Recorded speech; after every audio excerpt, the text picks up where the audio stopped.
Jahazi TV.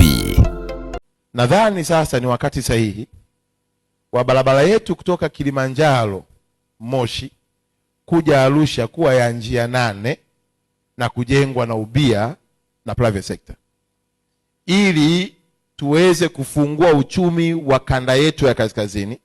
Tutakapokuwa tuna barabara ya njia 8, wananchi wa kawaida wataruhusiwa kuwa na njia zao za kupita, na wale wenye haraka anayetaka kwenda kuangalia mlima Kilimanjaro apita aende Karatu atalipia token ambayo itamwezesha kuwahi, kwa sababu huko tunakotembelea duniani kote ni jambo ambalo tunaliona linafanyika na ufanisi ni mkubwa na heshima ya taifa inakuwa imefanikiwa.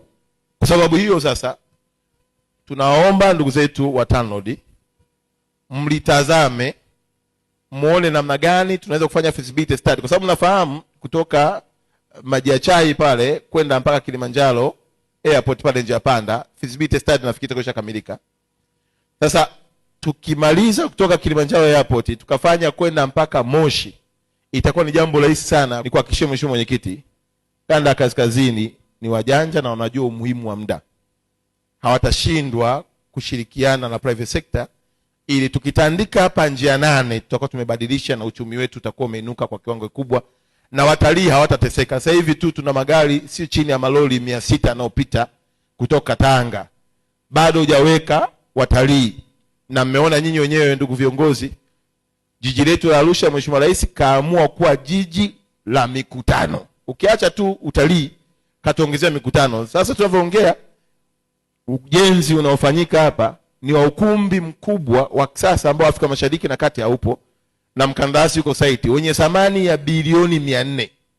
Barabara ndio uchumi wetu, na watu wengi wanaowekeza katika jiji letu la Arusha wanawekeza wakiwa na lengo la kwamba serikali itengeneze miundombinu.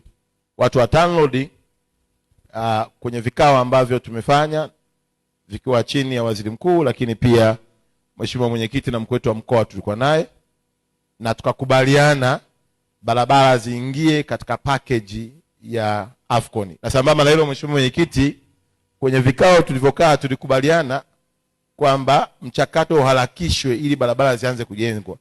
Na sisi ni matarajio yetu ya kwamba ufikapo mwezi wa 4 na imani ya kwamba barabara hizi zitakuwa zimeshapata mkandarasi na hasa kazi ya kujenzi ianze ikiwa pamoja na hii ya 9.1 kulipwa fidia wananchi wa jiji la Arusha. Kwa kumalizia mheshimiwa mwenyekiti, meta 13 za TARURA ambazo zenyewe ninaweza kusema kwa